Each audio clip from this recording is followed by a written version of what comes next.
Alright, so yeah, this is going to be a slightly... I mean, all of my videos are quite philosophical, but this is going to be uber philosophical, as I'm not going to do any playing. But I'm going to talk a little bit about something I think is really important, and that's practice. And there's so many points to discuss that I probably missed out some, and then, but that's okay, because I think they'll probably hopefully give you enough to talk about or disagree with or whatever. So practice is something that we all have to contend with at one point or another if we want to improve on our instrument. And our relationship with practice as musicians is very, is I think quite complex actually. I know my relationship with practice is complex. I've gone through periods of my life of thinking, practice is the way to improve and to get better, and you know, I really need to be clocking in the hours if I want to really improve my playing to the point where it should be, which I think is kind of a silly way to think about it, because actually my playing shouldn't be anywhere, it just is what it is. And if you start practicing from a competitive point of view, or a mindset where you think, I've got to achieve X, Y and Z to be great, you know, or whatever it is, then I think you're onto a loser. You know, this is probably most musicians' biggest beef with the movie Whiplash, for example, because they see it as being very much this sort of desire, you know, this competitive desire to improve is quite alien to the mindsets of actually really great world-class musicians, who are usually kind of more just, you know, inspired to work on music, and also have a professional duty to keep their chops up to a certain level. So, for example, this is going to just knock down this cable, so moving the camera slightly. So, for example, people like Pat Metheny and Kurt Rosenwinkel are known for, Chris Potter and so on, are known for turning up to the venue early, or usually often maybe even 3 hours early, to do their warm-up. And they do this because they want to be performing at the top of their game, because, you know, that's what they... You know, I mean, if they didn't warm up, they'd probably still be great, right? You know, you wouldn't go, oh, that person can't play the guitar, but there might be a few dead notes, you know, they might not be quite sure what they're doing, they might not have be absolutely in touch with their instrument.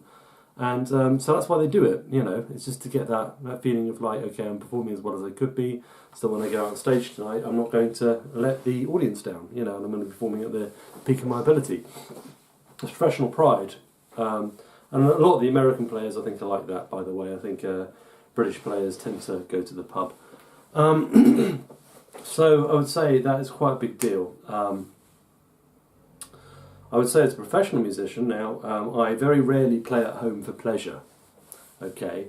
And in a way that's quite sad, you know, but I get a lot of pleasure and a lot of fulfillment out of playing on my gigs. So, you know, I sort of go and I play music, and that gives me what I need, and then maybe I'll get together with other musicians, and we might not, you know, be rehearsing something specifically, but we might be playing, having a play just to get to know each other's playing, and for our own enjoyment, and to maybe, you know, play some tunes that we've been writing, you know, or some standards that we've been working on or something. So that's you know, that's quite a common thing, social thing with musicians, I know. And actually I should try and set some plays up for next week, because I've got a lot of free time this week, it being half term and everything. Another thing is practice is a means to an end, okay? And I think this is not necessarily true for everybody. I mean, today, for example, I haven't really done any practice. I've kind of given myself... I'll probably do some practice anyway. I've given myself a little bit of a day off, and I'm kind of like, well, you know, it's been a hard week, and I don't really fancy it that much, to be honest. I'm not really working on any music at the moment. There's not a burning desire in me to sort of really work on something today. And I think you know, I don't think it's worth practicing something unless you are absolutely in the mood to do it, because I think if you make yourself do something, then it's genuinely not very good work. That said, you know, it's not like I would hate to sit here and play the guitar, it's just I don't feel particularly inspired to do it. So I'll probably just run through my stock little exercises and things, and maybe, you know, maybe look at a song or something if I feel like it, we'll see. Which will take me on to a later point. But I'm doing a lot of thinking generally about my playing, which is why, music in general, which is why I'm making this video, right? So that's valuable work as well. The function of practice, according to Hal Galper, is to get you on the bandstand, which is where the real learning starts, when you start playing with other musicians. And I kind of endorse that view. I think the biggest thing that most people who I teach, for example, need to do is to just start playing with other players, playing songs in a band with people. And I think, especially with all this YouTube stuff, it's kind of creating this kind of mindset. People sort of, they practice on their own and they play songs along with backing tracks and everything else, and it can be really impressive. But you get into that bedroom guitar player mentality, which I'm happy to say I've never been. I've always been a player who would get up and perform. Right from the start, really. Even when I couldn't really play, I was still playing with other people. So I think that's something which is I'm really glad about. And the practice is something which has, at some points, really taken over to the kind of exclusion of everything else. Especially in the past few years, where I thought, like, I really want to push my playing to the max and get as good as I want to be. And I think, on the whole, that has kind of worked. But there are only certain things you can practice in the practice room, and some things you have to learn on the bandstand. So a lot of the stuff I'm actually thinking about now, which has quite a lot to do with my interior sort of world, if you like, what's going on in my head, and all that kind of stuff. That is something which I can practice a bit at home, but really it's about my mindset when I'm playing with other people. I'm playing with other people in public, For example, I want to calm down a lot. I feel like my playing has a lot of interior chatter, a lot of interior commentary going on when I play, going like, that wasn't very good, was it? That you didn't play what you wanted to play there, and everything else. And actually recording your gigs sometimes can really help with that, because then you listen back to a gig that you think was a bit bad and you actually realise that your playing is fine, which is quite reassuring. Then other gigs where you think like, yeah, I played really well, you listen back to it and you're like, that might be actually be rushing a bit, or whatever, So your perceptions in your head and how you actually play are not necessarily linked. But I have noticed that if you are calmer about it and more relaxed, then you do tend to rush less. Although sometimes you can drag, so it's not always that simple. But anyway, I'll make another video about exactly my thoughts on that. That's not really the point of this video. But anyway, a lot of this stuff which I'm working on, I can work on the bandstand. And it's like I practice it on the bandstand, listen back and go, yeah, that's working. So there's a feedback loop, but I'm not necessarily doing that work in the practice room. Maybe a little bit. So this idea, I do know very, very good musicians who don't practice at all. So they just go and do gigs. They're gigging a lot, to be fair. But I kind of like this as an idea, it's just like you just gig, and you have everything in place, and you're a good enough musician that you can just do the gigs. And I think that's a situation that you arrive at naturally. I would not say that I'm at that situation yet, but I'm at a situation where I can make my practice about my gig, so I can say, right, I need to learn these tunes. This thing isn't working very well at the moment. I need to get used to playing on this chord progression, or I need to get used to this groove, that kind of stuff. Doing your homework, really, I would say. Just so that you sound better when you play with the band. So I think the individualist mindset of somebody just like practicing in the room and getting really, really, really good, and then going out on the road, then playing and then being the star, playing with all these different musicians, I think is slightly dangerous. I think we need to be a little bit more less egotistical and less individualistic in our view of music. Certainly, well, in my case, I'm really talking about myself. It's actually the important thing is how you make the whole band sound, how you help the whole ensemble sound, and knowing the songs and playing your part, and not being not being too individualist about it, but actually sort of contributing to the overall sound of the group. And that is something which will, it's always going to get you hired. It's great if you can step out and take an awesome solo as well, but that is within the framework of the group, and that's something which I've always kind of known intellectually, but I'm starting to feel it more. I'm starting to feel like, this is where the good stuff is to be had, rather than in some kind of neurotic individualist quest to become a great soloist. And I think it's also about your sort of mental well-being as well, because if you get a bit too whiplash with yourself, then I think you can drive yourself around the bend. And I don't think this is actually how great musicians, or the musicians I admire, actually operate. I think they're much more like chilled out. Not all of them, though. There's no rules, really. And there's no sort of hard and fast kind of things that you can go, yeah, that's absolutely always the case. You do have to bear different things in mind. So with that in mind, the actual nitty-gritty of practice, what happens is I would say that there are two big schools of practice, and the first one is the school of exercises. So, you know, you want to work on your technique, you practice these scales, you use this picking pattern. I'll give you a concrete example. One thing I've been working at a lot recently has been my ear training, okay? My ears, I want to get them really better, you know, I want to... There's still things that I can't hear on gigs, but I've done a lot of work on it already, and I would say that on the whole, the level of detail I am hearing in music and how well I think I can play and execute ideas that I hear in my head has improved. So this is something that I'm happy to carry on with and get better at. I would say that I would probably never get to the level of the people I play with who are amazing, and it's sort of people who went to specialist music schools and have been learning since they were 4 or something, you know. Many of them have perfect pitch, and even when they don't, they have fantastic ears. They're able to, you know, transcribe and hear music in much more detail and be able to write that stuff down much more quickly than I ever could. And I haven't got those kind of ears, and I dare say I never will. I've just started too late. But it's good to have that, you know, that example to be inspired by and to follow. And I certainly want to improve my skills so that at least, you know, at least I can hear a bit more, you know, have a bit more of an idea of what's going on in music when I listen to it or play it or whatever, you know.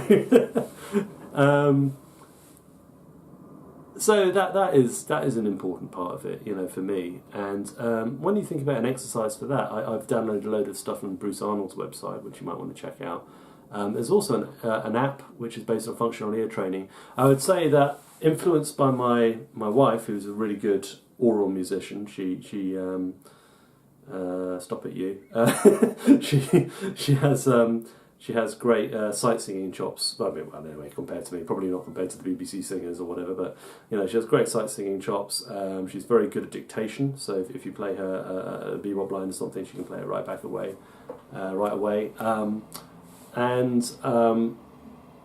She has all of that skill, but she developed it as an adult, so that and she can explain how she developed it. So I'm kind of following that idea, which is based basically on what you call functional ear training or solfege. So rather than based on intervals, you're thinking about the note in relation to a key centre, you know, which is great for tonal music, and jazz is tonal music, really. You know, and actually, I think you have to understand that kind of simplistic kind of tonality where it's diatonic melodies or whatever before you can move on. And the other thing is, like, learning how to dictate diatonic melodies effortlessly is a really useful skill, because quite a lot of standards melodies are based on diatonic melodies. People are going like, oh no, jazz isn't structured around that, and that may be true, but actually, you know, it's good to just be able to like learn songs really quick, right? You know, because then that saves work, you know, and time and everything else. So in that sense, I'm kind of, you know, working on these exercises based on solfege, and that's kind of front loading the work that I do very much. So that actually, when I do have to, you know, work out a tune, I can do it almost on the fly, you know, on a gig, like good sax players can. Most sax players seem to be able to do this. Or, you know, I can just, you know, work it out real quick from the record, which is a time-saving thing. But, you know, the other way of doing that could be just to say, well, I'm just going to learn loads of songs. And that's a perfectly valid way of doing it. And that's kind of the old-fashioned way of doing it. Like, they didn't have, like, necessarily, you know, ear training, apps and stuff back then. You know, they might have had some formal ear training techniques, you know, I'm sure, you know, because this stuff goes back about 1,000 years back to Guido Arezzo and all of that. You know, I mean, I'm sure that existed, you know, and people learned solfege and stuff, but at the same time, there is another way of doing this, like, oh, here's a melody, play in different positions. And that's a great way to learn as well. And I would say, like, my own approach is kind of a mixture. I really enjoy having the exercises, because when I get up in the morning, I can go, oh yeah, okay, let's just put that exercise on, I'll just go through. And the other great thing about the exercises is you can see your improvement. So, you know, you can see, like, 2 weeks ago you were at 50% and now you're at 70%. You can go like, well, yeah, that's an improvement. You know, because actually sometimes in my dark night of the soul, I kind of go, oh, have I really improved? Have I got any better at music since 5 years ago? And at least if you've got like a diagram saying, well, you know, you're better at recognising like a major sixth in the key in a major key. You know, you're like, okay, cool. You know, I mean, yeah. Well, I say major sixth, but really what I mean is kind of like the degree 6 or the A in the key of C or whatever. You know, if you're using La, if we're using solfege. But you know what I mean, you know, it's that kind of thing. You know, you've got that, okay, yeah, okay, I'm better at that, great, you know, this isn't a complete waste of time. And I think actually that's quite important, especially when you get to the point where, you know, you're not really having regular lessons anymore. You might go to a teacher and get some pointers and some advice on what to develop, but you haven't got a teacher going like, you know, this is a strict course that you need to follow, like you would if you were maybe a beginning guitar player having lessons, you know, every week. You are, at this point, as with many things in life, when you get more advanced, you are basically responsible for your own development.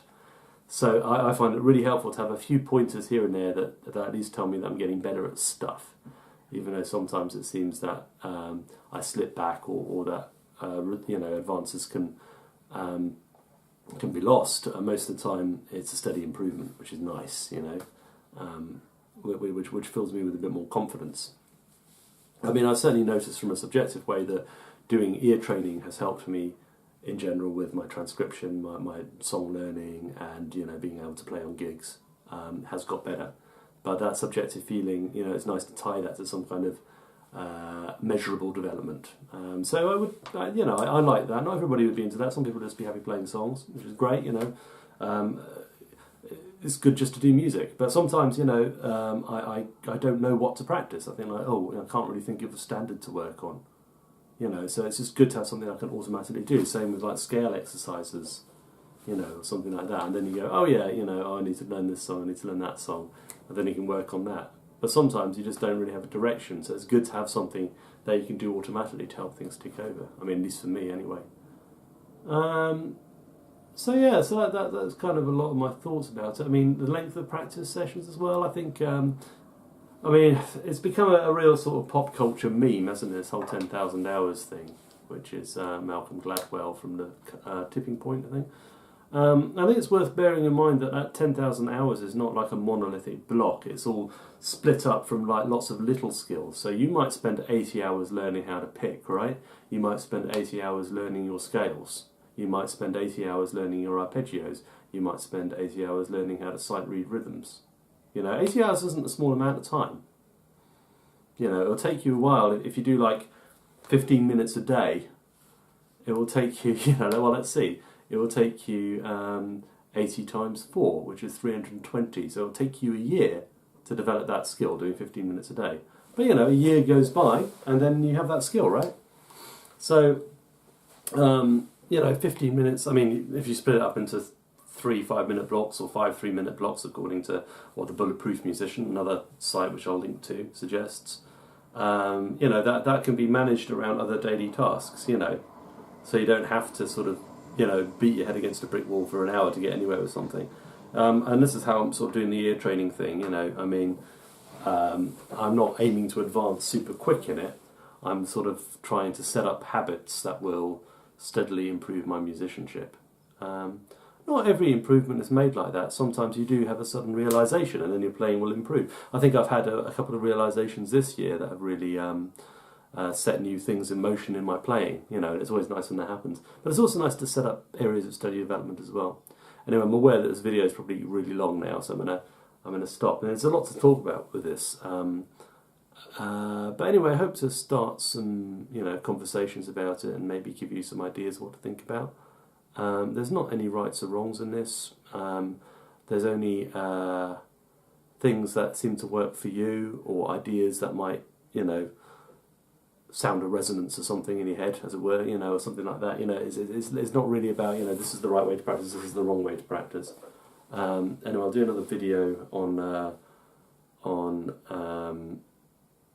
maybe transcription, which is an interesting side issue, and I might do another video on something else I said earlier. I can't remember. Anyway, I'll put it up if I can remember what it is. Hope you enjoyed the video and found it interesting. Bye.